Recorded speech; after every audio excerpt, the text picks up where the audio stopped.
Super Bowl 57. They're only the second team to win the Super Bowl after being down double digits at halftime. Little historical note for you there. Mahomes led a scoring drive on every possession for the Chiefs in the second half. Pretty darn impressive. Skip, let's start with you. You have some new thoughts on Mahomes' performance. Unfortunately, I do. I'm sorry to bring such attention to this, but... You ain't finna rain on my parade. I'm gonna rain. I'm reading all these articles. I got one right here. I'm gonna read you the headline. What is it? What is it? How Chiefs quarterback Patrick Mahomes authored his greatest comeback. Greatest comeback. I'm lost. The harder I look at Patrick Mahomes' performance in this Super Bowl, the less impressive it gets. Yes, I will give you this. 13 of 14 in the second half with a throwaway, which gave him the one incomplete, right? But wait a second. It was for a grand total of 93 yards in the second half. So he went from dazzling us with his rocket arm to dinking and dunking throughout the second half.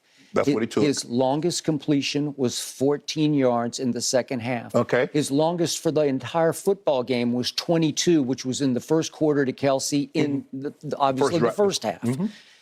And I'm thinking, now, wait a second.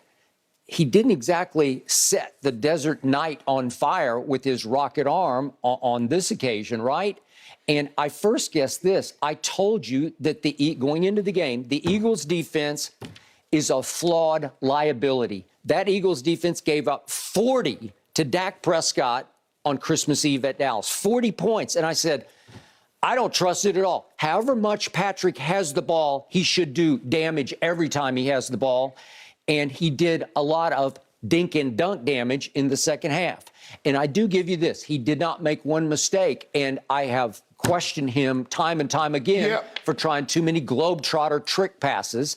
And he tried one in the first half that almost got intercepted, but that was the only one he tried for the whole game. So I give him high marks for that. But just for comparison, and I'm not trying to bring Brady back into the equation and rain on Patrick's parade, but just look at what Tom Brady did. He played 10 Super Bowls. And in those 10 Super Bowls, in the fourth quarters alone, just in the fourth quarters of all 10, he averaged 89 yards passing in the fourth quarter. Right. Well, that got pulled back down by his last Super Bowl, in which he beat Mahomes 31-9. He only had to throw for 6 yards in that one, so that hurt his average. So if we take that 6 yards out, he almost threw for 100 yards average in his first 9 Super Bowls in the fourth quarter. Right. Patrick threw for 93 in the third and fourth quarter, in the second half.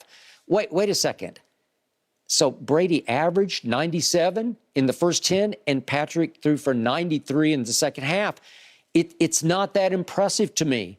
And the 2 touchdown passes he threw in the second half both came on busted coverages where they just tricked him with motion. Yes. And it was beautiful to watch, but I can't give Patrick high marks for these 2. If we can see the 2 touchdown passes back to back, I think we have one, and then the second one got set up by the 65-yard punt return. But the first one is to Kadarius Toney, and it's just a trick shot where he starts to go in motion, and they go across, and here comes the. Remember, you benefit from the longest punt return in Super Bowl history. Well, this doesn't go on Patrick's totals, and I can't give him credit for this. So he runs it all the way down to the 5, and that sets up the second touchdown pass to Sky Moore, and they trick him again. Yes. Look, there's nobody left over there. So I'm like, I'm not sure I'm seeing what the issue was. So let me finish. Okay. So there's no pressure on Patrick to hold that, and I first guessed this going in the game. His offensive line was simply the best in football. All year long, they won. They were #1 in pass block win rate, and they did it again to the vaunted Eagles pass rush. They didn't touch him. They didn't sack him. And on the biggest play in question, Sweat does make him sweat a little bit and made him throw the ball a little quicker than he wanted to. And now we're down to the final play, and I thought it was a phantom penalty. Our man Greg Olsen didn't like the flag. Your man LeBron James did not like the flag thrown. We could fight all day about this. I wouldn't have thrown the flag on this because he touched him with his right hand, but I don't see a fistful of jersey. I don't see a jersey grab. He touched him in the front, and he touched him in the back. I don't think he impeded. I don't think he restricted. And Juju escapes cleanly, but Patrick is basically just throwing the ball away, and it's uncatchable. I think the thing is, Skip, is that for me, having caught the ball for a living, ask any receiver how much a little tug impedes you. Ask any receiver. Okay. Forget, and Greg Olsen should know because he played the position where they tugging and fighting and understand just how much that little tug impedes you and throws your timing off from getting to where you want it to be. Skip, I think the thing is... Was it a tug? I don't see a tug. I don't see a fist grab. I don't see a jersey tug. You want to see it, Skip. But the really good ones, they know all the tricks of the detail. Skip, I can't get caught with my hand in the cookie jar. Yep. You just got to know one of the cookies are gone and somebody took it. So I've got to do something out of the sight. But the back judge is right there. The problem is, Skip, his right hand is in plain view of the back judge that's looking who threw the flag. Maybe he'd have been better if it was his left hand. But now he's worried about the side judge that's right there being able to see it. Okay. He touched him with his right hand and he touched him with his left hand on his back hip. Okay. I get that. I don't see impeded, restricted. But it's just the slightest. But Skip, the difference between Sunday and you compared it to Brady, but Brady had that 200-plus yard game that he had against Atlanta in the fourth quarter. But if you look at the Atlanta second half possessions, they did something. They had a lot of 3-and-outs and a fumble. They did something for to help the Patriots, something that the Eagles didn't do for Patrick Mahomes. Okay, the Falcons' second half possessions, they went a 3-and-out and took less than 2 minutes off the clock. They got a touchdown at 4 minutes. We're doing Falcons-Patriots. Okay, Patriots. Because we're talking about, big come from behind victories. I got it. So you get 1, 2, 3 punts. I'm not counting the last one with 50-something seconds, Skip. Okay. So I'm going to say, even though that was 4 plays, 54 seconds, I'm not going to count that one. So they had 1, 2, 3 punts in the second half with a fumble in 3 plays. The Eagles go 17 plays, time of possession, field goal. 3-and-out, less than 2 minutes.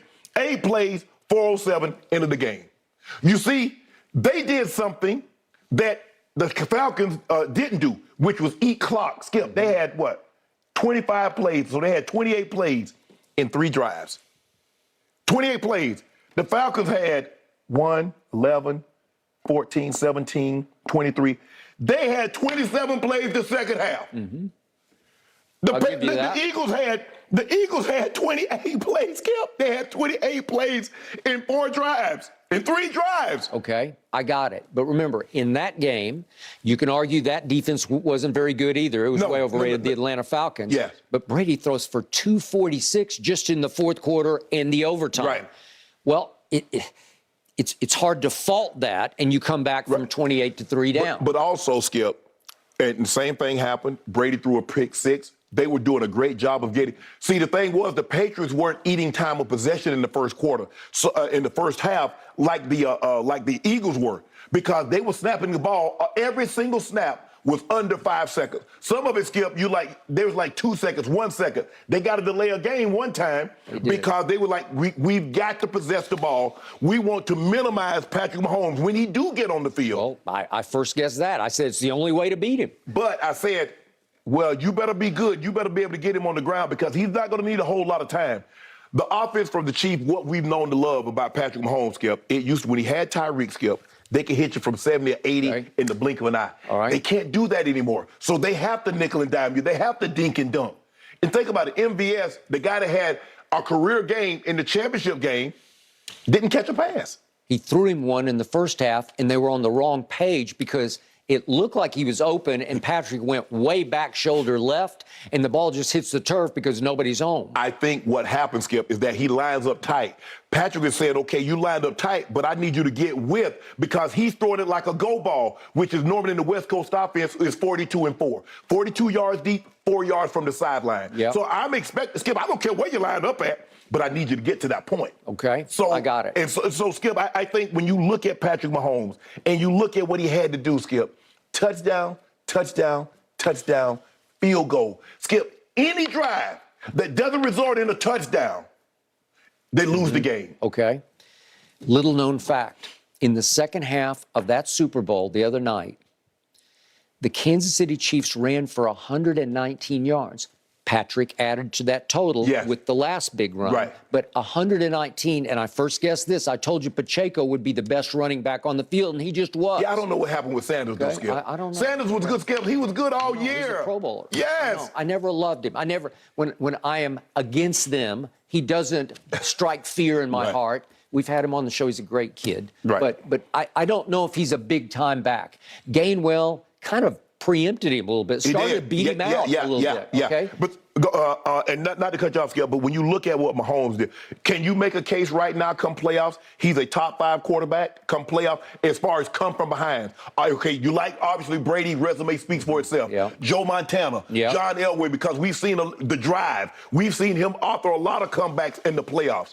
So Tom, Joe, Peyton, Brady, Mahomes. How can Mahomes give and Skip come from the 2 Super Bowls in which he's come from 10 points down in the second half? Okay, I give you that. Now back to Jalen Hurts.